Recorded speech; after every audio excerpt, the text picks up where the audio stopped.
Holy crap, we had some monster games last weekend. There are head coach jobs rumors, and the football as a whole today lost a legend. Welcome to the Edge DFS podcast, a new show where we're excited to bring to you guys. My name is Dominic Cavanis, a.k.a. Dangernation on Sports Capital's YouTube channel, and I'm joined by Ellie Hernandez and Tyson Smith of DFS. And before we get on hot and heavy, where everything going on with football today, I just got to ask you guys, how the heck are you, and how was your Christmas? Yeah, it was pretty good, man. I got two little ones, so it was a shit show as you can possibly imagine. And then I had to deal with both the Suns and the Cardinals losing. So the day started off good and just got more and more exhausting as time went on. So hopefully Tyson had a little bit better day there. Yeah, it was a busy Christmas. It was fun. It was a blast. Family in town. Got to go to the beach. Perks of living in Florida, I guess. Beach on Christmas. Yeah, that was not a fun experience to watch both of your teams. I mean, how often do both of your teams play on Christmas and they both get spanked? It's not often. Right. Part of being an Arizona sports fan. Well, hey Dom, man, we appreciate you being on the show, man. And thanks for coming on. We're happy to meet you. And man, this is gonna be a blast. This is gonna be fun. Appreciate it, man. Yeah, absolutely, man. No, man. And I gotta say, my Christmas was good. Definitely enjoyed everything going on. I also appreciate you guys. The Cardinals taking a dive for me for the Rams to get up into the playoff rankings. I love the hats here. This is I know. Hey, we got a rep, you know. But yeah. Hey guys in the chat, hit us up in the chat for sure, man. Like we're here to talk to you guys. We have, we have some bullet points to talk about, but we're here to talk to you guys. We're here to hang out. So yeah, hit us up. Yeah, absolutely, man. And dude, let's just talk about, we were already kind of talking about it, but yeah, let's talk about the Sunday slate, man. Again, we had some huge blowouts last week. Again, Chiefs and the Steelers, Ravens versus Bengals, Cowboys versus the Washington football team. And congrats to anyone in Cincinnati that started their team on any DFS site, because you're probably millionaires because of that game. Yeah. I mean, I wish that was the case. So I was pretty deep. I went balls deep on Sunday. I was playing all kinds of lineups. I ended up with a good about 20% of Joe Burrow and stacked him with some T. Higgins and Jamar Chase. It was pretty nice, but unfortunately, I didn't have enough of the other guys there. But dude, that was crazy to watch. I wish Joe Burrow had a better offensive line. I feel like Cincinnati is just wasting away his youth and just his ability to crush. They've got 3 quality wide receivers. Like, who would have thought 3 years ago, if you would have told me Tyler Boyd would be forgotten about, but still a playmaker, like I wouldn't have believed you, right? Like, he's the 3rd receiver to Jamar Chase and T. Higgins. If they could add an offensive line to this team could easily be a top 5 team for the next 5-6 years. Yeah, without AJ Green. I mean, everyone was freaking out like that. That their first draft pick was Jamar Chase and not an old lineman, but I mean, man, yeah, that their offense is so explosive. Yeah, they have the one-off game every now and then, but man, this team's a real contender moving forward. I think it's a bunch of dudes under 25, though. I mean, look, you're going to have those one-off games. You know what I mean? You're playing against professional athletes who have been playing football for a decade. I think it's smart what some of these teams did with drafting these wide receivers that were college teammates with the quarterbacks. They have instant chemistry. Yeah. Helps them kind of figure things out a little bit, slows the game down a little bit. You'd have to think, because they already kind of have that chemistry. I think it was smart. It was kind of weird to see that at first, because I don't think we've ever seen, like, what was it, 3 different teams that did that? It's crazy. Yeah, for sure, man. And that Chiefs and Steelers game was pretty funny, man. Like, the fact that sometime in the fourth quarter, because I was watching that game. That's what was available to me on the West Coast. The fact that game said we are switching to a more competitive game, and then they switched to the Raiders doing the victory formation kneel. That cracked me up. I'm like, holy cow, man. Oh, that's hilarious. That's embarrassing, man. That's embarrassing. So the Chiefs are pretty much turning into it. They're having the exact opposite season of the Cardinals. I think they started 7-4 or something along those lines. I think they started quite literally like 2-4. They were 2-4, yeah. I mean, and they've just been dominating. And again, like I don't think that's a shock to anybody. I think people started freaking out a little bit too much just for the narrative. But Patrick Mahomes, Tyreek Hill, Travis Kelce, like at a certain point, like this team has the ability to just fuck it. Tyreek Hill's down there somewhere. You know what I mean? Pat Mahomes can throw the ball a mile. You throw it out of the stadium. He is Uncle Rico. You know the key? 8 straight wins. Jackson Mahomes has kept his mouth shut. That's probably what's hey man, ever since he got called out by that bar on Instagram, man, I love that, by the way. I love it. Oh man, that unsincere apology to him. Yeah, exactly. Dude, man. But I don't know, man. Like, so something I kind of want to talk about this game is probably like the Ben Roethlisberger side of it. Like, why is he still starting, man? Even if you do make it to the playoffs, there's just no way you're going to be competitive with this team. Like, they have the offense, like as immature as they might be, you know, like Mike Tomlin is still a good coach. Like, he's not going to get fired for the season or anything like that. But man, like I don't know why, you know, this might be funny, why they're not just starting Mason Rudolph the rest of the year, you know?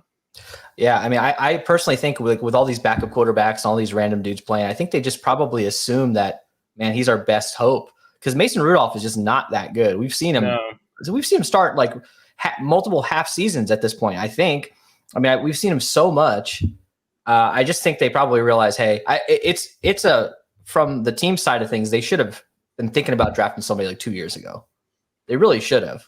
I don't know why they just kind of wait until the last minute, because now they're going to be forced to draft someone at 15th or 20th overall, whatever they end up drafting. And there's not that many QBs in this draft season coming up right now either. Unless they're going to go like John Elway and just go sign somebody. I was about to say, hear me out. Gardner Minshew. I think he's a good patch quarterback. I think he could probably win you 8 or 10 games with the Steelers. You know, that's great. You're great. I'm here to save you. Is that me? I think so. Oh, it's ESPN.com. The friggin' videos. Oh, the ads just popped up. Gotcha. Yeah, man. It's just wild, dude. Just watching this team, and they've had. I think this year, the Steelers have some of the most pathetic watching experience games, and that's like with the Lions and Jags in there. At least they look like competitive. They just can't win. It's just Steelers, just like freaking sad to watch, man. Oh, dude. And some of these showdown slates we've done, Ellie, with the Steelers, it's been bad, man. Like, we've been trying to find ways to have fun doing these shows, and we're just I don't know what's going to happen. Are they going to score 3 points? Are they going to score 20? I don't know. Just roll the dice. It's been bad to watch. It has been very bad. So I was tilting pretty hard Sunday night. In my season long, I was in the I was at the semifinal. And I started with Joe Burrow. I had Joe Burrow, T. Higgins, and then someone else. I was absolutely crushing with 3 dudes going in. I needed 15 total points with Tyreek Hill, Deontay Johnson, and a whole bunch of other studs to go off. And of course, Deontay Johnson got me a little bit there with that garbage time touchdown. But man, I was tilting hard. Finally came down to the Miami Dolphins defense. I actually needed them to score 15 points last night to be able to take it down and get into the championship. I know we're going to talk about that later, but the segue was too nice with the Pittsburgh Steelers. But yeah, man, fucking ended up getting that.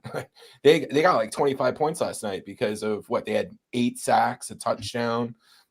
I thought Ian Book was going to die, man. I thought he was actually going to die. I think it was sack 6 where he just got destroyed up under the chin. I would have just had Ty Montgomery playing quarterback at that point. It's kind of crazy, and good segue.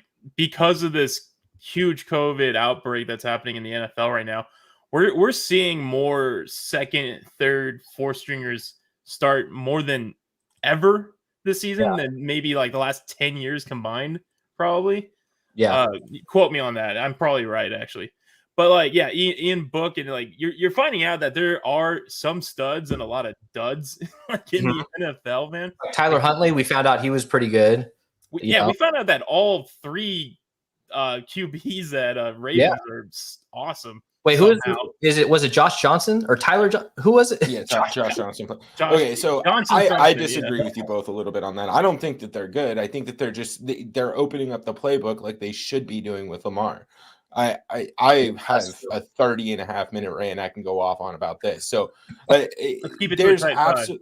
there's no reason that Lamar Jackson should be playing quarterback with training wheels. Like Greg Roman is the reason why he's not developing. Let him go out and throw the ball. He had a game-tying drive, and you guys let him go for 2 because he wants to win the game. Maybe if you would have let him throw the whole game, you guys wouldn't have needed him to drive like that. And of course, you have nothing to lose if Tyler Huntley goes out there and throws 6 interceptions. Yeah. But if he balls out, then you just look like a genius. So I don't even know if these guys are necessarily good. I mean, it's the Matt Flynn effect. Dude's going to go end up playing for the Seahawks and not doing anything just because he had a good game when Lamar was out. That kind of opens up the situation with Ravens, though, like because Lamar's been hurt. He's had the flu. I think he's also had COVID and a lot of non-COVID. One of the times, yeah. No, like legit, like in some non-COVID like situations that's been happening. Do you see a situation where it's just like, hey, we need someone that's like reliably going to play a full season, and they just go with Tyler Huntley, or just like, oh hell no, I don't think so. You don't think so? Just too much is invested. Lamar's like my favorite quarterback in the NFL. Like you give me Lamar or Kyler, I love Kyler, but like Lamar to me, he's the most entertaining player in the NFL. I love watching him play, and I hear what you're saying, but I just think that coming off of an MVP season, 2 years ago, I think he's coming into his own. Three Pro Bowl selections. Like he's coming into his own. I think you're right, Ellie. They just need to unleash him. Like take the training wheels off, dude. Why are you running the goddamn option? It's pro football, right? You don't need to be doing. You guys don't even have a real running back anymore. You have Devontae Freeman and Le'Veon Bell at one point, and Tyson Williams, and whoever the hell else they have. Latavius Murray. Yeah, Latavius Murray is still probably your best running back, and they wouldn't play. No. They signed him. Sorry, that was the Saints. My bad. Yeah. But look, I love Lamar Jackson. I think they just need to add a real wide receiver. I mean, Marquise Brown is great. Hollywood. He can crush out of the slot, but they need a true number 1. And I think they thought Sammy Watkins was that guy, but so is everyone for the past 12 years. So I don't know, man. I think they're fine. Let's put it this way. I think Lamar Jackson is better than Cam Newton was at this stage in his career. I agree. And Cam got a much longer run. And I think Lamar is going to get a longer run than that. As long as Harbaugh's coach, I think that Lamar will probably be there. Yeah, and there's just no way, like, because I imagine if, like, we're not saying we're not saying that he's going to get fired, but, like, I imagine if someone does take that job, the Raven job, for a freak reason that they do fire Harbaugh, again, not going to happen. It would just be a clean slate. Like, the guy's going to, like, get rid of Lamar Jackson, get some draft picks out of that, and they're going to just do a complete rebuild with that team. Yeah. I really think that we just need to give them a pass this year. Are they still above 500? I think they're 8-7 or something like that. Yeah, they're out of playoff contention right now. They're out now. I think they can make a push. I think they can. If they get hot at the right time, they're dangerous. I personally think we just need to give them a pass because they lost so many. There's the unluckiest team in the NFL. I know. So many starters, like just their running back situation at the beginning of the year. All we had to deal with was season long and best ball and everything. And right before the first game, having to sign dudes off the street, losing a lot of key guys on their defense. We got to give them a pass. I think next year they come back and they're strong. And shit, I'm not giving up on them this year. They can still go out and actually cause some damage if Lamar comes back and they don't get screwed again. Dude, the last 2 spots for the AFC is a complete bloodbath right now. We have Patriots at 9-6, Dolphins at 8-7. Wow. They are 6-7, but then we got the Chargers at 8-7. We got Raiders at 8-7, Ravens at 8-7, Steelers at 7-7, Browns like 7-8, but they still got like something like a 5% chance on getting in there. Same with the Broncos, dude. Like, yeah, these next two games. Oh, and Colts at 9-6 and Bills at 9-6. Like, it's still very wide open for the AFC on here. The only one that's really safe are the Chiefs and Titans. Wow. I think the Ravens got a shot. I do. I really do think they do. That's crazy, man. That's compact. And the Dolphins, man, first team ever to win 7 straight and lose 7 straight in a season ever. Is that the stat? I mean, that's just crazy. They were left for dead. They had what, 1 win or something? Dude, yeah, and they were thinking about getting rid of Tua. There was like trade rumors with Deshaun Watson. That didn't go anywhere. It just goes to show, just take a deep breath. Like, it's all right. I would have pulled the trigger on that so fast if I was Miami. I would have too. Oh, serious? Well, but you don't know what's going to happen, dude. Man, I wouldn't, man. It's so crazy. Do I think Deshaun Watson's a better QB? Maybe 7 weeks ago. Yeah. Like, but man, dude, Tua's been showing up, man. Like, and I have to commend him for all the bullshit that, the NFL and his coaching staff and probably, commenters like us have put him through the past like year and a half, He's only played 1 year of professional football and everyone just kind of written him off right now. Like dude, like he's won more games his rookie year than Trevor Lawrence has, and I feel like everyone's giving Trevor Lawrence a pass. And it goes to the coach, man. I think what a great coach. I for a minute he was in the hot seat earlier in the season, which I think is absolutely insane. So a lot of these bad franchises, they just need to stick it out for a few more years and stop making these crazy decisions. They really do. And it's also pretty crazy because it's like I don't know if it's because of COVID putting everyone on, like, I don't want to say equal playing field, but this is the most competitive that football has been in a while, where we're just like, I don't know what the number 1 team is, It's usually just like, oh yeah, Chiefs by a mile, Patriots by a mile. Yeah. Rams by a mile. But now it's just like, dude, anyone can beat anyone in this. And it's like, I think home field advantage is more important than ever this year, too, especially with like all the traveling restrictions and blah, blah, blah, COVID stuff. But man, I don't know. Like, who are your guys' like favorites to like be in the Super Bowl this year? Right now, I think it's probably Chiefs Bucks. I can't really see a way around it. Oh, serious again? Yeah, it's just so look. Dallas has been crushing. We know that their offense is the best offense in the NFL right now, but they've played the NFC. They played the NFC East, man. You played the Giants twice. You played the Washington football team twice. Or at some point, they're going to play all of these teams, a total of 6 times. They're not exactly dealing with elite competition, right? The Cardinals and the Rams, they play each other twice a season. You got Seattle. I mean, even though they're struggling this year, Pete Carroll's Pete Carroll, and Russell Wilson's still a hard-ass quarterback to defend. So I just think that the quality of competition that Dallas has been facing is not going to prepare them well against elite teams. And I know everybody's favorite player right now is Trayvon Diggs, and I'm usually all aboard any player from Alabama. But there's one thing to keep in mind is he's also leading the league in like big plays given up. So just because the dude has 11 picks or 12 picks, whatever he has, which is incredible, they're still giving up the big play and they're not able to stop it that well. So when you're playing elite teams, when you have to go up against Tom Brady in the playoffs, even Matt Stafford and his track record of turnovers, we're talking about elite quarterbacks on a week-to-week basis. They just haven't played that this season. So I'm concerned that they don't have really the practice to go up against some of those teams when they get to the playoffs. It's funny you say that because I'm actually like looking them up right now just to see. Shout out to my wife for still rooting for the Cardinals in the chat. Thanks, babe. Someone's got to be an optimist, right? Like for us, as soon as we go down by like 3 points, we're like, fuck, the season's over. All right, trade Kyler. Let's get Fitzgerald on the Patriots. Who needs to win a Super Bowl? Let's get him out of here. It sounds like Suns fans too. You're not wrong. I honestly think I think this could be the Packers' year. Yeah, I as much as I don't want that to happen, Just a narrative from a narrative side of things, man. You know, this is what's the ultimate middle finger to all the haters for Aaron Rodgers? Get to a Super Bowl. You know, that's the one thing he can do right now that could just be like, you know, screw all you guys.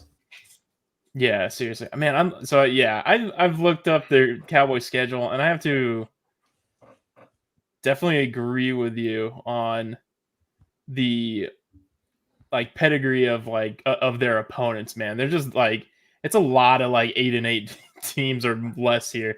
I mean, they've only played against three teams with a winning record right now, and yeah. And Dak has not really proven that he can be consistent. We know he's a top 5 quarterback in theory, but can he be consistent? All it takes is one bad game for you to get knocked out. Yeah, I think that's what the road they're headed down. And all of his options are insane too, man. CeeDee Lamb, Amari Cooper, and Gallup, or even Wilson when he gets in there. Wilson, yeah. I mean, some of these dudes, these 4th, 5th string guys, Blake Jarwin not even playing. Dude was one of the top tight ends a few years ago, fantasy wise. There's just so many options for them, and their defense looks pretty good. Well, so another thing I don't like about Mike McCarthy, man, the dude is he's been on some weird shit when he's been when he's been calling his timeouts and his situational management in games. Oh yeah, I know what you're talking about. Yeah. It just hasn't been good. And I don't want to sound like I'm Tom Brady's biggest fan, but you can't beat Tom Brady in the playoffs if you guys aren't managing the situations correctly. It doesn't work, and you're not going to beat Aaron Rodgers that way either, right? So those are the things that concern me from the Cowboys. I do think you guys are right, though. I do like the Packers. It could easily be Bucks Packers for the NFC Championship. I think it will. Yeah. Well, guys, let's steer conversations again and pay our respects because a legend died today. He was a legendary coach, caster, actor, personality, businessman, husband, father, grandfather, and the football community as a whole will miss him dearly. Rest in peace, John Madden. Age, I believe it was 85. Yeah, football lost a legend today. Yeah, I mean, we all grew up watching on Fox. Him and Pat talking. Talking about football. I mean, it was just amazing, and especially Matt. I mean, obviously Madden for our age. Yeah, I mean, Madden definitely means something a bit different for our generation, obviously with football. But I mean, yeah, man, the saying that Babe Ruth says is legends never die, and his legacy is obviously going to live on forever. And man, not that it's ever a good time to go, but the final episode of, I think it's called All Madden or something, that was on ESPN2. Basically a documentary series about him. The last episode aired yesterday. Wow. And man, just to sit there and have the NFL make this love letter to you on everything that you've contributed to football, to sports casting. He's probably he probably revolutionized color casting. Oh yeah. For sports broadcasting. And I mean, just to sit there and probably think to himself, I did good. Yeah. You know what I mean? And then, yeah, man, I think there's no perfect way to go, but I think that was a pretty good way for him. I mean, timely with that. I didn't watch that show because I was wanting to watch it. It came out on Christmas, I think, right? The first episode. Yeah. I need to watch that because that's going to be the highest watched show. Week for sure, or even the month or whatever, for sure. Yeah, for sure, man. All right, what's your favorite Madden year? What do you think, Ellie? I think I'm kind of in the minority on this one, but I think it might be Madden 2001. That was when I really started getting into it. Yeah. Was that the first year with the soundtrack? It might have been 2004 or something like. I think 2004 was the best soundtrack. 2004 was iconic because you had Vic. Okay, that changed the way you played the game. Yeah, man. I mean, I think I speak on behalf of the world when I say this, but most of us learned play calling, what football was like, even though it was bullshit and very surface level experience from his games, right?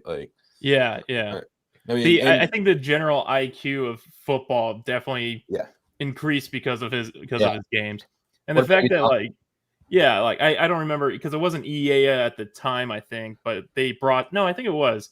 They brought to him like they want to do like a 7-on-7 sort of thing.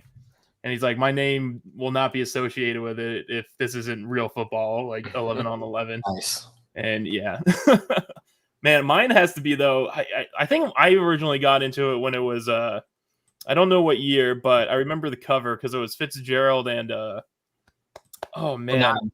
Troy Polamalu. Yeah, 09. Yeah, like both diving for the ball. I want to say that was like 2006, 7, something So like we're that. just gonna revel in the pain of Cardinals fans. So we're gonna bring Yeah, up the Super sorry. Bowl again. Yeah. Thanks, man. Thanks. Oh, dude, hey, it's fun, I think it was actually 2009 because it was Yeah. after the Super Bowl, right? So Gotcha. That's Yeah, how man. That was fun because like when you would catch the ball and you would get that breakaway, they like put the cam right behind you and it was like the shaky cam, like someone was actually like chasing you, but you see the speed lines going through the guy. It was pretty rad. I really wish they'd get back to, the old school, pre 2000, I don't know, 10 or something like that. The franchise mode. I mean, you can get so deep into some of those modes, man. It was amazing. You could spend all day just drafting and setting up your guys. Now it's just it's not very dense. There's not a lot to do when it comes to Madden. Just playing online. I think that's kind of what they've focused on. I don't know. I wish they'd get back to that, to some of those old school. Oh yeah, man, because like the couch experience with your buddies is a lot better than playing with the guy across the line, dude. But yeah, Sure. I mean, yeah, and just go back to like what I said about him, like kind of revolutionizing the color casting thing. Like, I think he was the first one where it was just like, man, this is a guy that could sit on the couch next to me, pop open a beer, and he'll be talking about turduckens here and cover twos and just all sorts of crazy stuff. Dude. We got a question here. Sorry about that, Dom. No, you're good. Ellie, let's see. all right, DK, Brady versus Jets, Allen versus Falcons, Kittle versus Houston, or Andrews versus LA, Adams versus Minnesota, or Diggs versus. Is this Atlanta. a season-long question? I was about to say, what is the question, man? Yeah, is it season long or? Yeah, thanks for commenting, man. Let's let me know if that's season long or not. We can probably help you out there. Yeah, for sure. Got mad questions, dude. Yeah, man. Hey, we're here just talking. Why not? Why not, Yeah, rest in peace, John Madden. That's tough, man. That's tough. Oh, is it DK? DraftKings? So hang on, let me pop your. Okay, so you're looking for a quarterback. Brady versus Jets, Allen versus Falcons. Can't go wrong with Brady versus Jets, I guess, right? No, not at all. Yeah, I don't and he think showed that either of he's those. more than just Kittle. Yeah. Kittle. I mean, I think going Kittle over Andrews is probably always your smart bet. I don't know what their salary. I haven't looked at the slate yet, but Oh, you want Adams against Minnesota for sure. yeah. Oh yeah. He Yeah. owns them. Yeah, unless you're playing Allen versus Atlanta, then go ahead and stack Allen Diggs. But for sure, Adams. We'll talk maybe at the end of the show. We'll look at some of these the upcoming matchups that we might want to talk about a little bit. Oh yeah, for sure. And yeah, just moving on one last time. John Madden, rest in peace, easy buddy. You will be missed. And Sure. from one legendary coach to probably the worst coaches in the league, what are the hottest possible head coaching positions in the league that are coming up in the offseason? Like, who's going to survive Black Monday? I mean, spoiler alert, Jags is wide open, and most likely 99% Matt Nagy with the Bears. Yeah. I mean, maybe Matt Rule. Do you think Matt Rule gets through it? I think he's got one more year in him. Yeah, I don't think that I mean, look, they got devastated. Like, they had to go out and get what's his bucket? Cam Newton for $10 million. Yeah, but contract for the rest of the year. I mean, look, if we all watched Cam Newton last year on the Patriots, the dude cannot throw the ball. I like Cam Newton. I don't root for him to do bad, but he probably should not be starting right now in the NFL. He just can't throw the ball. But Sam Darnold was their option. He looked like Cam Newton the first few games. What did he have, like 5 rushing touchdowns or something like crazy in the first few games? It just didn't work out. It just did not work out for him. I think Matt Rule gets another year. He's got to. I mean, he had Teddy Bridgewater. He had a bunch of a bunch of quarterbacks that just were not meant to be long-term starters, ending with not Cam Newton. meant to be NFL quarterback. Yeah. Oh, look, Teddy Bridgewater is a patch guy. He'll get you from one year to the next. We know what he is. Yeah. But at this point, look, Cam Newton has lost 13 straight games as a Panthers quarterback. Yeah.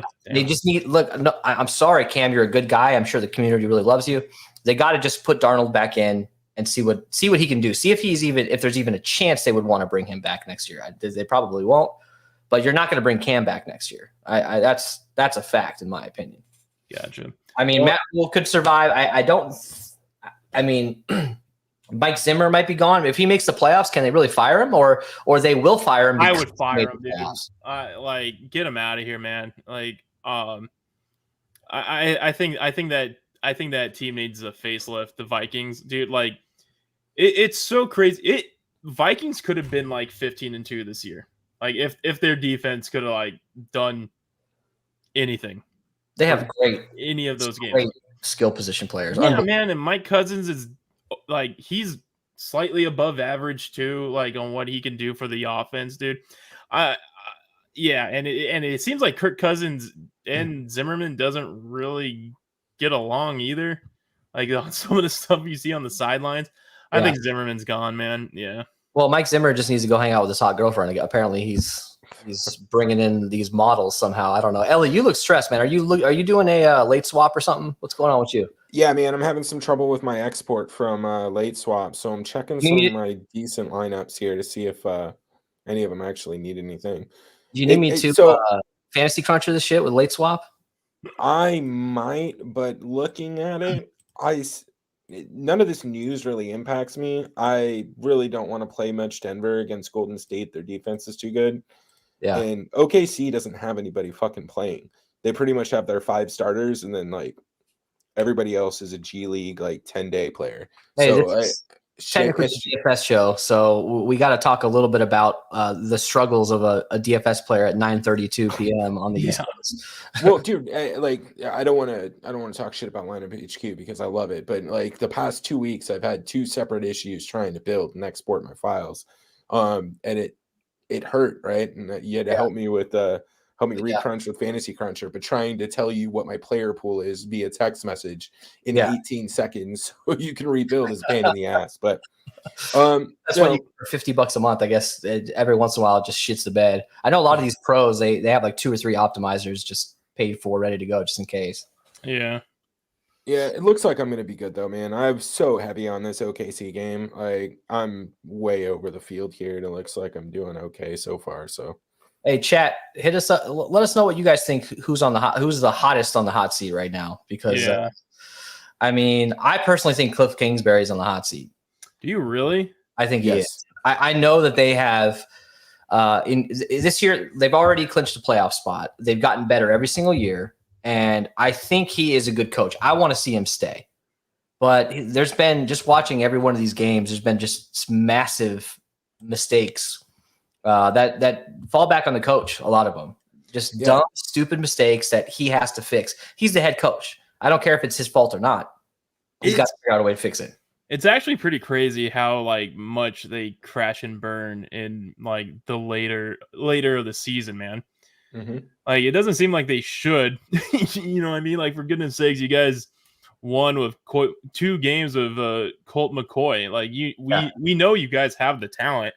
It's just, it's so weird. Like, do you think he just takes like a mental break? Like, oh, we're for sure in, and just doesn't. I don't want to say like, oh, he's not trying hard, because obviously this is a paid job and you want to ensure wins. You know what I mean? But it's just so strange how.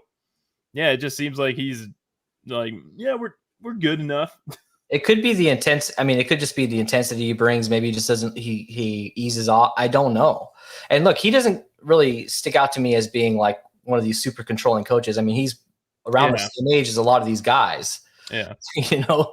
So to me, I mean, maybe it could just be the general, just overall culture. I don't know. I also think that maybe maybe his offense is a little too gimmicky. Maybe that's why he's succeeding in the first half of the season so much. Oh, where Right? like later on people call him on his bullshit and like, oh, we know what your game is. Yeah, I mean, it start the season off with like some random bullshit that you don't really expect from the offense, and it's going to be a little bit harder for teams to adjust to that.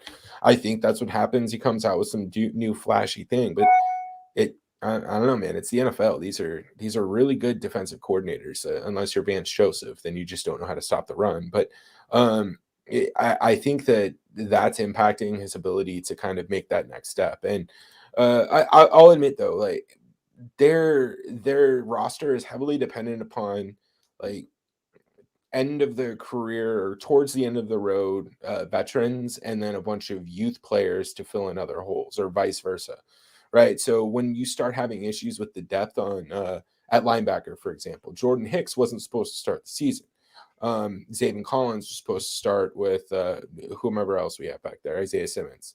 But that didn't work out. The draft picks didn't pan out. They don't have the cerebral side of things to be able to play the Mike backer position. So those depth things challenge your ability to play long term throughout the season. And then Rodney Hudson gets hurt, or COVID, and all these other different things. That stuff starts to pile up. You lose a couple of bets, and there's just not much you can do to recover from that. Well, we talked about it before, like the show went live, but like of course JJ Watt, and now most recently DeAndre Hopkins is out for the season too.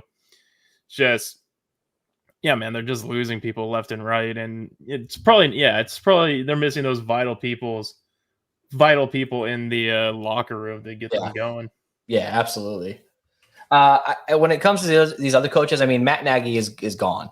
Yeah. Oh yeah, he's done. I mean, we know he's gone. I mean, the whole team hates him. The whole city hates him, dude. Like every week there's a fire Nagy chant at some random Chicago like sports event, dude. It's hilarious. I mean, he won Coach of the Year. What do you make the playoffs twice with these, or at least once with the team? I mean, well, yeah, he's infamous for the double doink. Yeah, exactly. Yeah, I mean, yeah, imagine if that went in. What would we be talking about right now? It'd be a lot different. But if you've watched a Bears game over the last 2 years, it's been pathetic. Absolutely pathetic. Justin Fields should be on the field why would they not? I get he maybe wasn't ready, but they should have started him from day one. I really don't know why they wouldn't do that. It could have bought him a little bit extra time if maybe Justin Fields was doing good and maybe Matt Nagy had a good relationship. They could have bought him an extra year if he did that, even if they were losing. I think two things happened there. Maybe there's something behind the scenes where like they put Nagy on notice, like even beginning of the year. And that's why they wanted like a tried and true veteran there, like Andy Dalton, who has been to plenty of playoff games, who's a good enough quarterback. And yeah, I think it's also like, I think it was also a thing like, hey, I'm not going to put my career on the line and like develop this rookie again. Like I tried to do that with Mitch. It didn't work out. I'm not going to try to do it again, even though this team does need fresh young talent. And we think that it is Fields. So I think his long-term plan was like have Dalton, play for maybe the whole season and a half, and then get Fields out there eventually. But then Dalton obviously hurt himself and didn't really have a choice from there on then. I just feel like it's par for the course for these bad franchises to do something like that, in my opinion.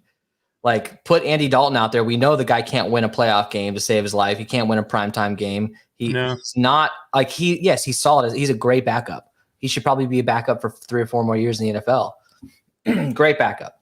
But why would you risk your job with Andy Dalton? I don't know, man. I totally disagree with what they did. Yeah, and they had Nick Foles, dude. I would have much rather have started Nick Foles over Andy Dalton. I don't know. Very strange decision making over there. Absolutely. And speaking of strange decision making, what are we thinking about Pete Carroll with the Seahawks? Dude, I think he gets another year. Yeah, he has to. I think Russell Wilson's gone though. I think he's had enough. He's gone. Where would he like? I think. Can you imagine if he goes to the Saints?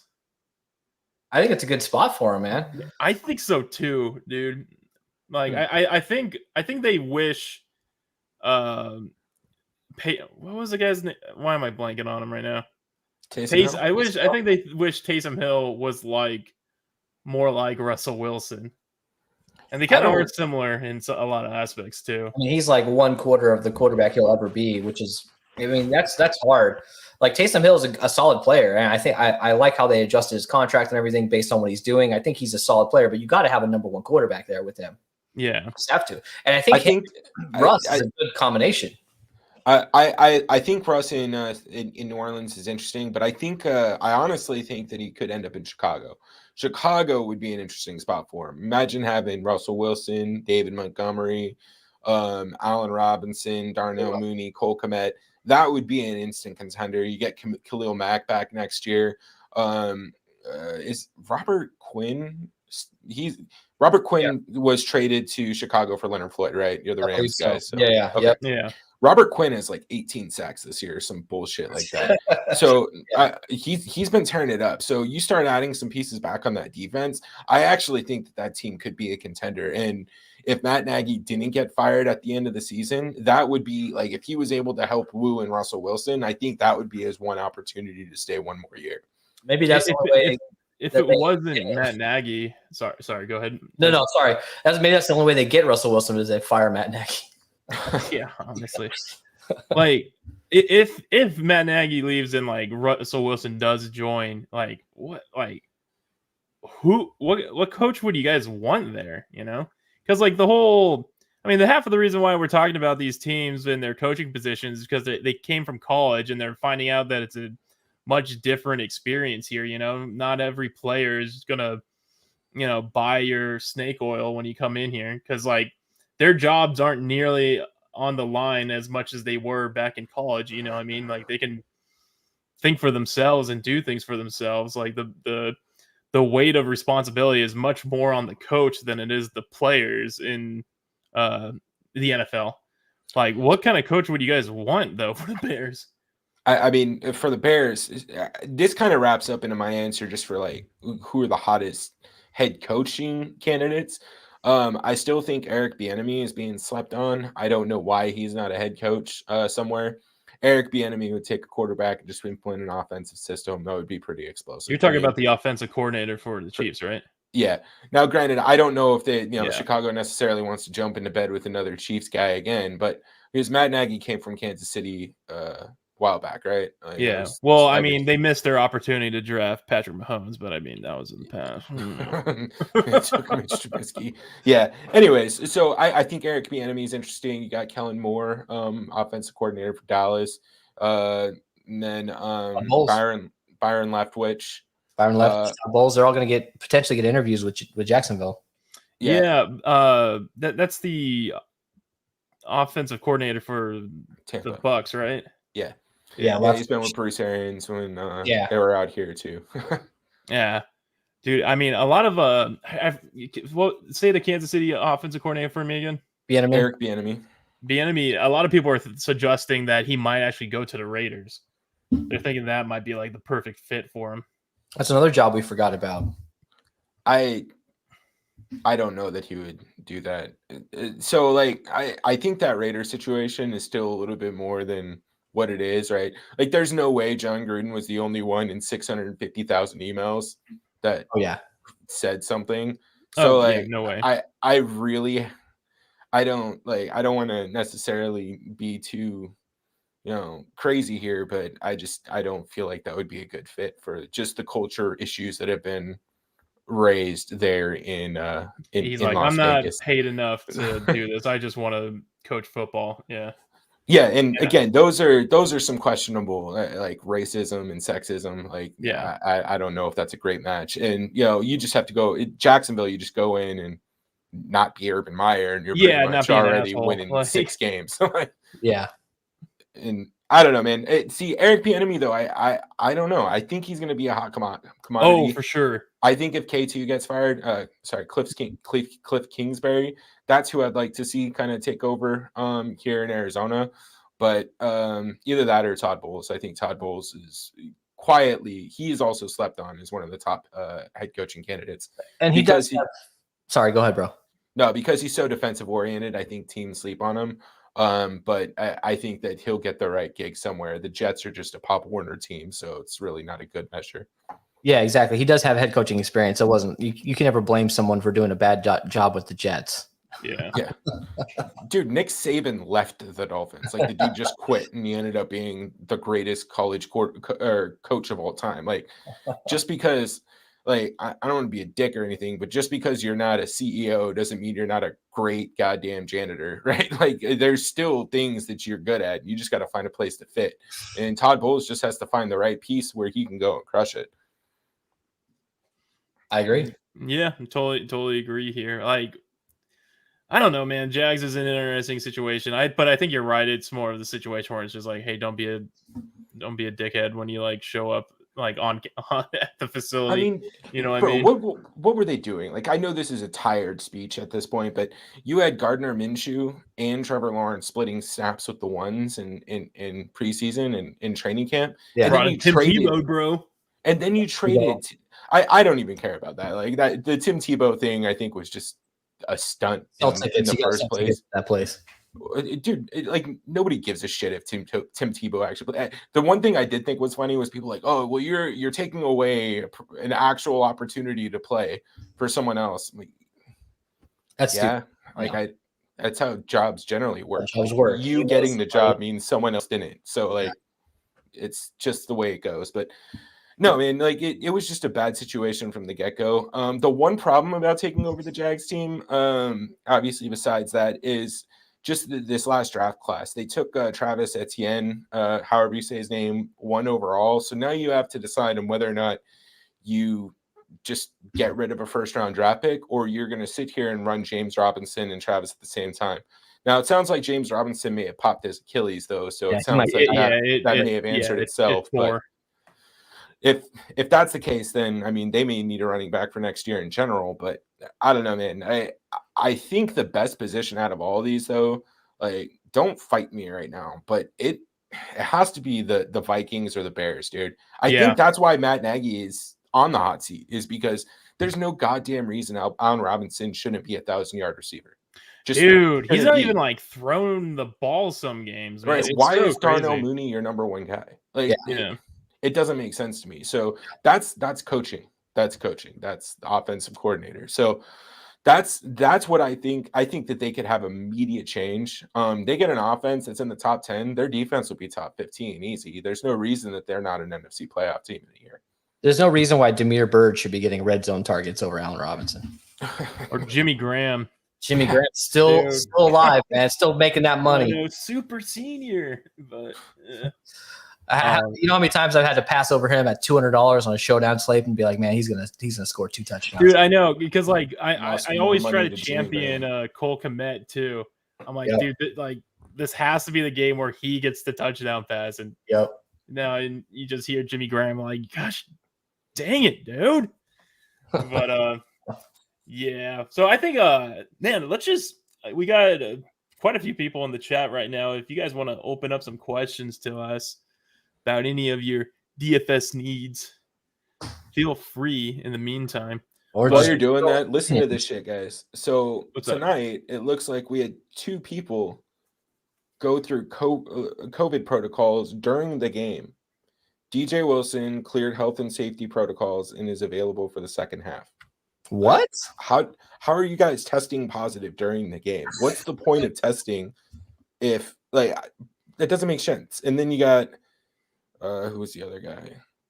Oh, Hassani Gravett, the starting point guard for Orlando. He played the whole game and now is in COVID. They're just changing the rules as they go along. They're like, we're not going to have a league this year. We got to start changing rules like tonight. Like, we're trying to manipulate the spread here. Can you please stop?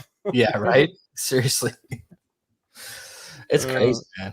Yeah, the NBA is struggling right now, man, for sure. Gotcha. Hey, I know I took this off the list of topics, but while everyone's getting their questions, because I do see some typing going on. Do you think that the NFL is doing enough for like concussion protocols or player safety?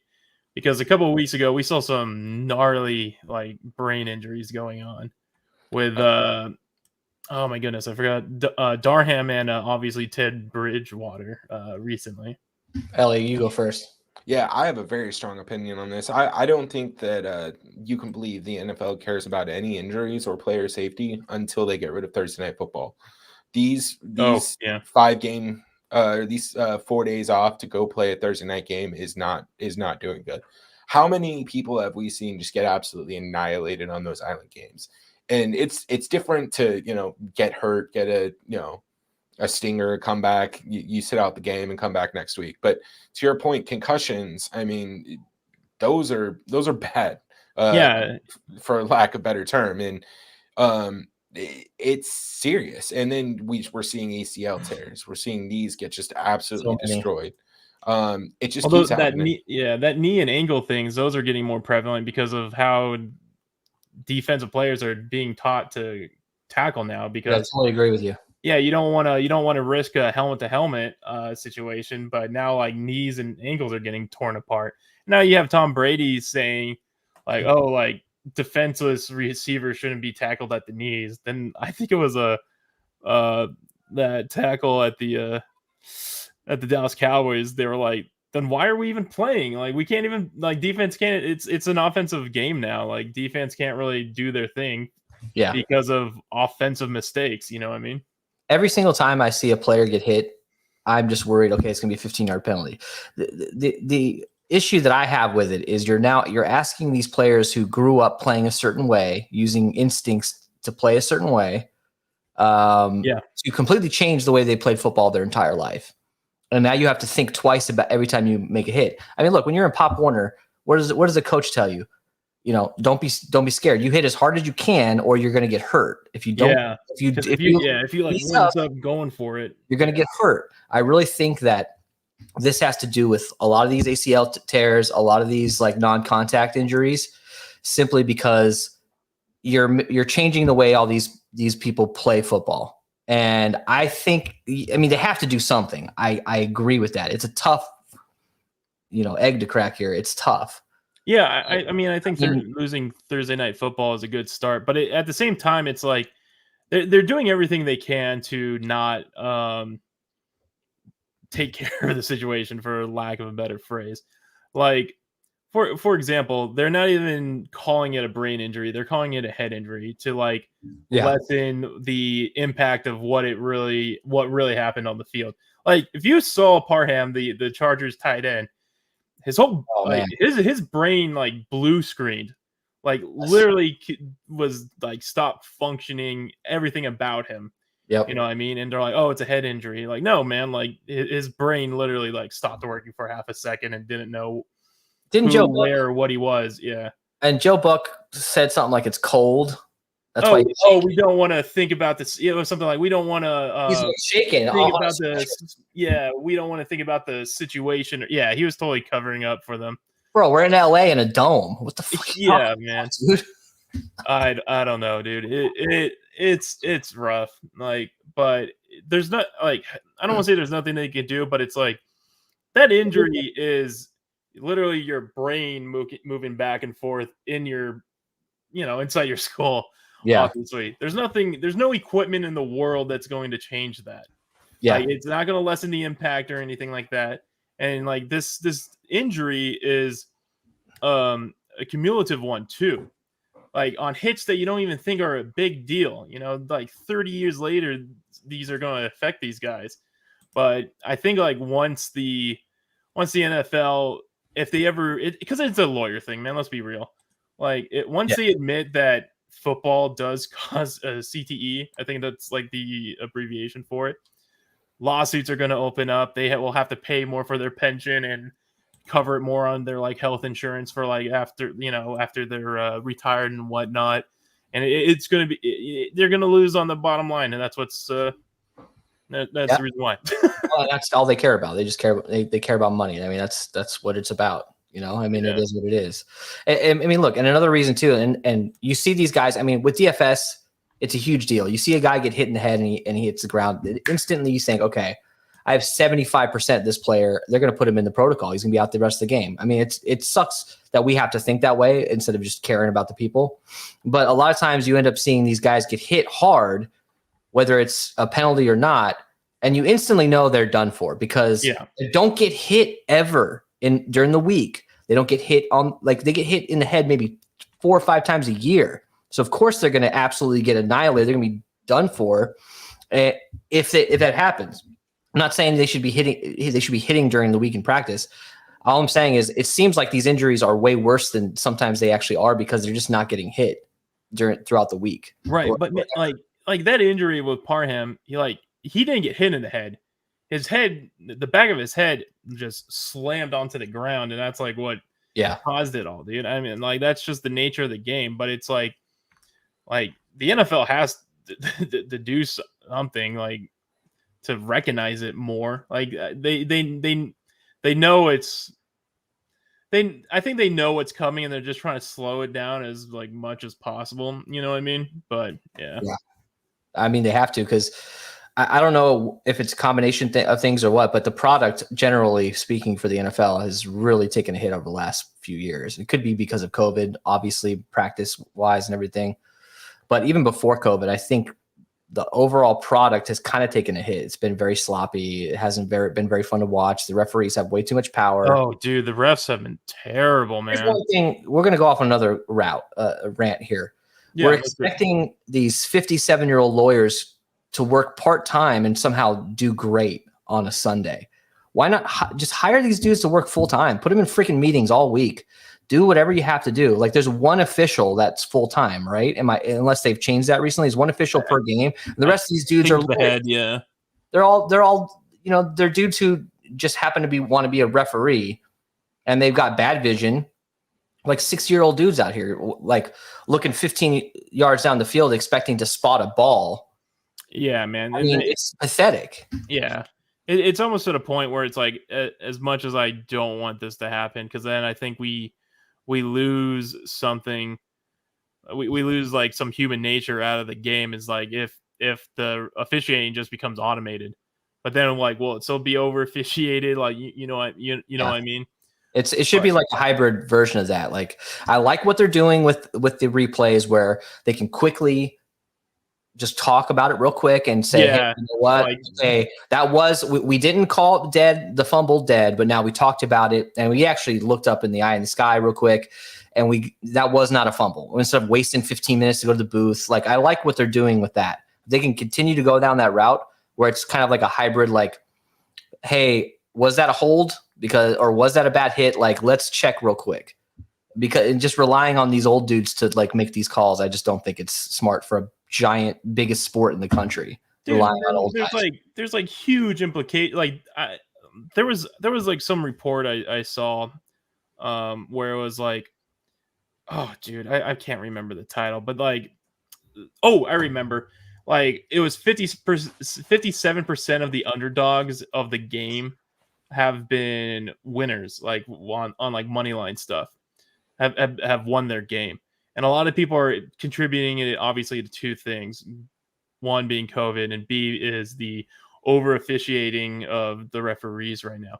I think the biggest one and the biggest example that you could probably choose to was the Chicago Bears versus the Steelers game. Yes. When a guy just stood there menacingly staring at the other sideline and got a taunting call on them, and like that flipped the whole game from there. Like that was a huge stop, and like it's pathetic. It should not be we shouldn't even realize the referees are there. Like we should just not even realize they're there. I think these guys love being on TV. They love making calls. They're not. A lot of these guys, like I said, are just rich guys who are bored and want to go out and be on TV. I just don't think it's right. I really don't. Yeah, you got anything to say about that, Ellie? Yeah, man. I don't know. The refs piss me off, and I just try not to get too much into it. There's a lot of other things that happen in the games that if control those situations better. But you start running into some of the scenarios that we saw over the weekend that kind of punch holes in that theory. Like there was a game on Sunday where there probably should have been a defensive holding call, and then it wasn't. And it was in the fourth quarter of the game, last 5 minutes. Those kind of missed calls, they're too important and too impactful to how the game plays out. And I get probably shouldn't miss your field goals. You shouldn't have a holding penalty that kills a drive in the first quarter, but that's all part of the game. You can't. You have one job. Don't miss those calls and try not to call bullshit calls. And they do it all the time. Like, and I'm gonna be on a little pedestal here. So anybody in the chat, you're welcome to talk shit. I get it. I'm gonna be a little bit of a bitter Cardinals fan here. You're gonna tell me that the Colts didn't have a single starter in their offensive line and they were able to keep Marcus Golden and Chandler Jones without holding? The amount of blatant holding that was going on in that Saturday night game was just absolutely ridiculous. Yeah. And I get you can't call holding every play, but you also can't not call holding every play. Like Chandler Jones shouldn't be getting tackled in the backfield. That needs to be called, and that stuff changes the outcome of games, especially when they're close. And again, it just pisses off the fan base. And as much as it sucks, like, Tyson, you brought it up with the injuries. Like, I get that we want to be worried about the human aspect, but at the same time, there's got to be some consideration for the people that are actually buying into your product, right? If you just say, fuck the audience, then you're not going to get that money. ESPN's not going to renew their contract. Prime's not going to renew their contract if nobody's watching. They're not getting those ad deals. So, you should be looking out for the best interest of the fans and trying to have a good product. And it's not like the refs are going through COVID protocols. And if they are, they need to be announcing that. So we're aware that we're not just betting on some, part-time ref, some substitute ref. Like I might be more concerned about that, right? Some refs from the bikini league or something like that. The lockout, right? The lockout refs. The biggest to me is, unless you're like some 79-year-old who's been watching the Jets since you were a kid, you have action on the game. If you're watching sports in 2021, 2022, you've got fantasy lineups, you've got DFS, you've got betting. You have a lot. You're not just sitting back watching. Yeah, you're not usually just sitting back watching a game without something going on behind the scenes. So if we're starting to just like lose money left and right because of stupid calls and things that are completely out of everyone's control, except for, a 58-year-old lawyer on the field, it's going to really hurt their product, and they're going to start losing money. They're going to have to figure out a way to fix that, because how many times we've seen BS calls just absolutely destroy, like literally losing thousands or hundreds of thousands of dollars on a showdown slate in the big contest because of one call. Well, let me challenge you guys. They're like, let's be the solution here. What can fix it? Like, is this like awful? It's a good point. I think you start with hire every one of these dudes full time. Yeah, you can afford it. Hire every single one of these referees full time, and then you punish them. You fine them. You just like if you at your job, if you mess up and you lose money for your employer, they're going to do something about it. They're not just going to say, whatever, and you're good. Like give consequences to messing up. That's the first way you start doing it. Man, like they NFL though is doing everything in their power to protect these refs and like the quote unquote like integrity of like their Did you see the NFL put out a tweet? God damn it, a tweet about it. What happened to Tyson? You still live? I don't know. You can hear me? Oh, and he's back. Yeah, I'll be back. I just went off camera for a second. Okay, cool. So when I lost my train of thought there. The tweet about the officiating. Oh yeah. No, so yeah, they tweeted out just condolences to the officials. They're like, yeah, great job. We have 161 officials or whatever, and they're just praising them today. I think NFL needs to kind of do something what the NBA does at the 2-minute report, where they go and release all the shit that they did wrong. The problem is the NBA doesn't do anything about it. They're just like, hey, you're pissed. It was justified. Cool. I'm out. The NFL, you do that and you start finding the refs. You need to find the refs. You had 17 games a year. Yeah. Like every single game is super, super important. Well, I didn't even think about it until I actually just said it. Like, do you think if once that starts happening, like you find the refs, the NFL starts scolding them, like the integrity of the game is just like gone or something of that nature? Because like, dude, if everyone, like, think about it, dude, if the NFL doesn't stick up for, playing devil's advocate here, if the NFL doesn't stick up for the refs, who is? You know what I mean? Yeah. It's not going to be the losing team. It's not going to be the losing fan base. It's not going to be. Yeah. I don't know. I get the argument, but my counter to that is like, why is that one of 3 jobs in the entire world where, like, if you don't want to do it right, you won't get replaced? You know, like, if I don't do my job right, they'll just fire me without thinking about it. They're not going to find me. So if your refs are damaging the quality of football, you should have that kind of threat around that. And I don't mean to be a dick about it, but it's the reality of it. And here, we're not even asking for that big of a deal. Here's the one thing I think they can do right now: be consistent with the calls. This back pass or this back shoulder fade that Aaron Rodgers throws, or these elite quarterbacks throw to get the pass interference call on their elite wide receiver, they're not calling it very consistently. We see it get called on Devontae Adams, and it doesn't get called the other way around. Those little inconsistencies in a single game are going to exacerbate the issue so much more. If you're at least being consistent with an isolated game, the fan outrage is going to be diminished. And honestly, I don't want to see 25 penalties a game.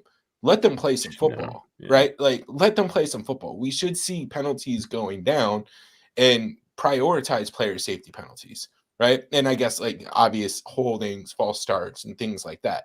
But, you know, if it's just hand fighting down the field, stop calling that shit as holding. Stop calling it as, illegal hands to the face. Like, let them play some football. Like, let them play football. Jack Lambert would punch people in the mouth, like, while he was playing. Yeah. And I know that's a really player, bad dude. I'm so glad you mentioned Deacon Jones would slap people in the ear hole. Like, let them play football. It's a contact sport. Don't want to get rid of you want to get rid of CTE? Let them punch each other in the stomach, right? Like, I don't know. Like, let them play the contact sport and stop babying it, because we're starting to see the other side of things happen. You're starting to see lower hits. You're starting to see wide receivers. Larry Fitzgerald is famous for this. He tells defensive backs to hit him up high, he'll pay the fine for the concussion or for the helmet to helmet. Because if he loses his knees, he's done. Yeah. And unless you're Adrian Peterson or apparently Cam Akers, like, you're not coming back from that stuff. No. So I don't know, man. I think you got to be consistent with the calls and kind of just let them play football. It's not an easy solution. It's a tough job. I'm not shitting on these refs because I think it's fun to do. There just has to, like, you can get some help from upstairs a little bit. Like, they just have to figure out another way to help them out. And we just have to be patient sometimes. If it takes an extra 30 seconds or 15 seconds to make the right call, then it is. Like, have a ref up there like they do for booth reviews and just be like, hey, bro, that's holding, right? And then just let them throw the flag real quick. That might be a little late, but it doesn't need to be a 20-minute discussion either. Just like, hey, you missed it, call it. Also, call it real quick. Also, be transparent. Like you were saying, Dom, about like who, if the if the NFL doesn't have the referees back, who will? Just be consistent. Like, just be transparent with, all right, we messed up on this one. You guys missed out on this one, and put it out there so everybody just knows that it's a tough job. We probably couldn't do it either. Even if we put in years of training, we probably couldn't do it. Man, can you imagine if they do like post-game interviews though, like the refs? That'd be awesome. Yeah, they should answer for something. Anyways, that's a long rant about refs, but I just think that it's destroying the game. And I think in 10 years, the NFL might not be the most popular sport in the country if they keep doing the things they're doing, because I can't watch football sometimes. I just I turn it off. I go do something else. I'll watch Detroit versus the fucking Bucks on a Tuesday night or Monday night over watching some of these Showdown games because I just can't watch it. Yeah, it's definitely ruining the viewing experience, and like you guys are saying, the product of it too. And we've all got money on it, man. Yeah, everybody's got money on it. That's why we're watching these games. Yeah, I mean, could you, like, honestly, if it wasn't your favorite team, would you watch, Saints versus Jets on Sunday if you didn't have DFS or money on it? You wouldn't. No. Yeah. No, absolutely. Dude, yeah. If I'm not watching a Rams game, I'm usually watching like Red Zone.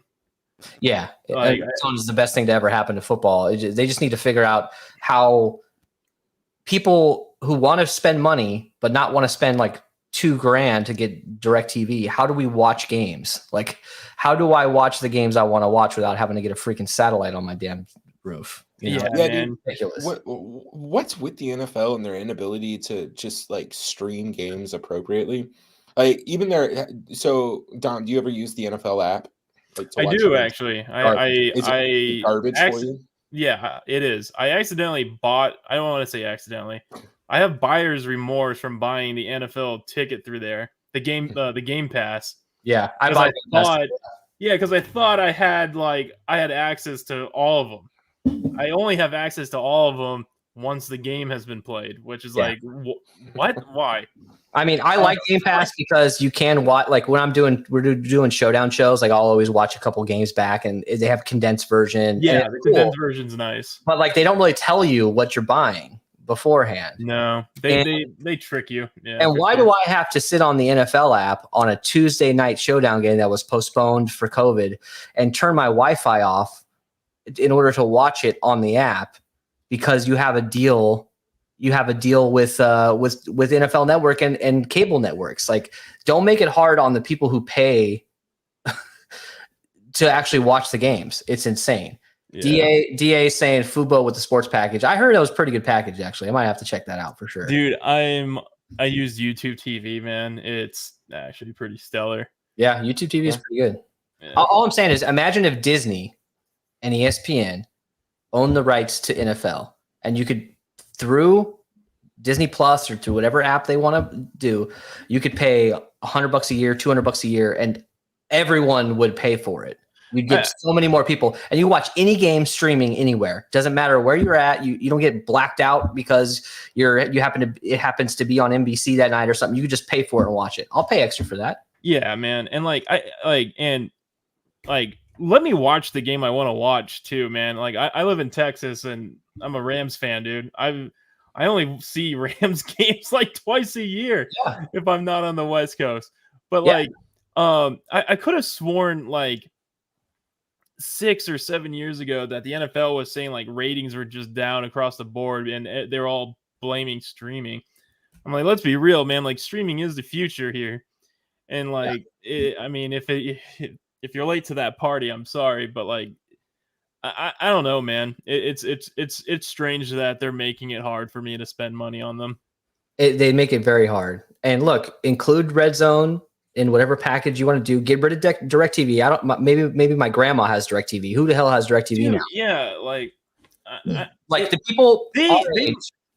They must be getting like a huge deal from DirecTV, where they're like, yeah, we'll allow this to happen.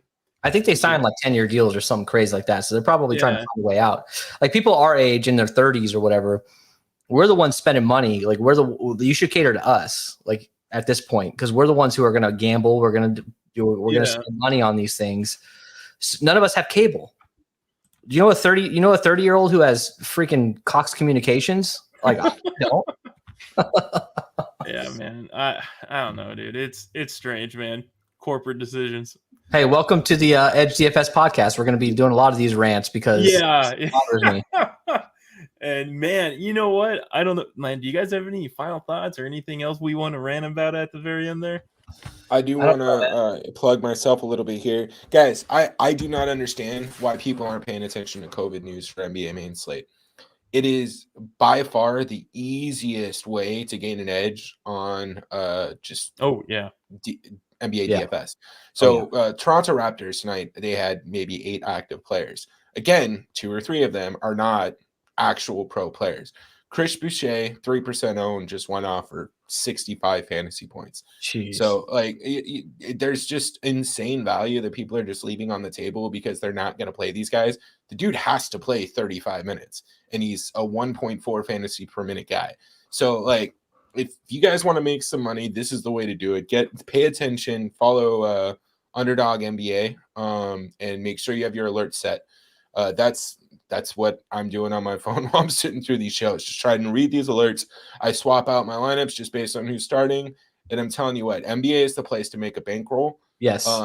You can build up your bankroll here pretty nicely, and you can use that to fund your other habits. So. Dude, and Ellie crushes NBA guys. Like, so hit him up on Twitter, join the Discord.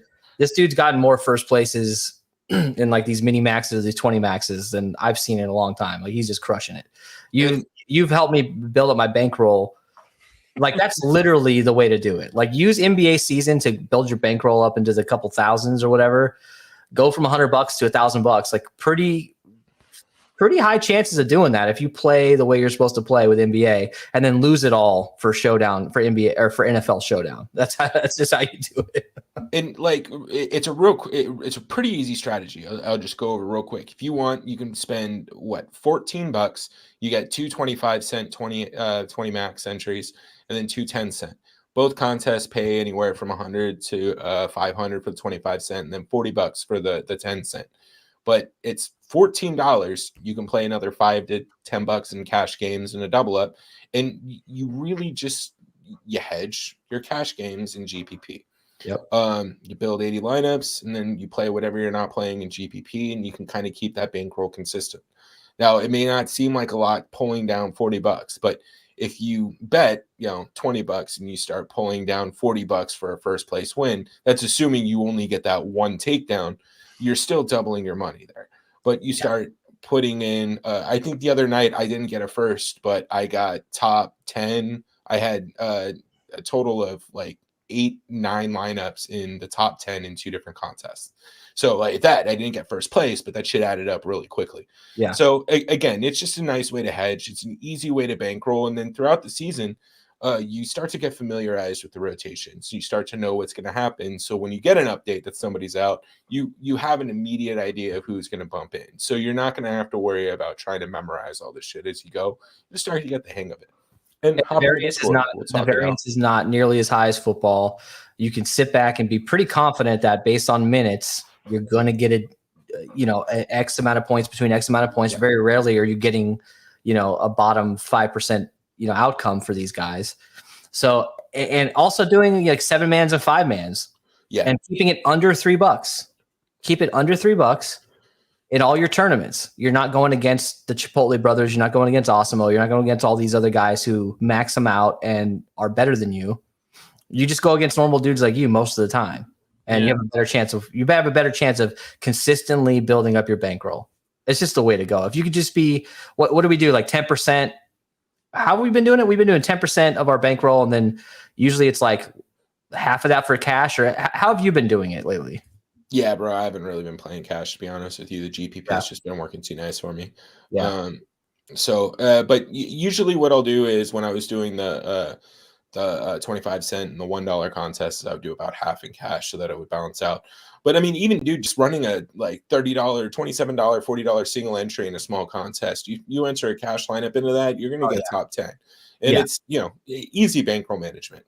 Even if you have roto grinders and you just want to optimize and use that lineup for your cash lineups, just and right before lock, 5-mans and these $12 single entries, like you get in the top 100 in these $12 single entries, you're like $40 in these things. Like the hit rate is pretty high on those. It really is. It's just the way to go. NBA is not the sexiest thing, and you literally don't like Ellie. You and I started like back in the day. We started like doing a lot of research on NBA like at fucking 10 a.m. and we just wasted like half our day like learning all these, and then everything changes like 5 minutes before lock. Yeah, you don't need that much time. You sit down 30 minutes before lock and you start working on it, right? I mean, that's kind of what you do.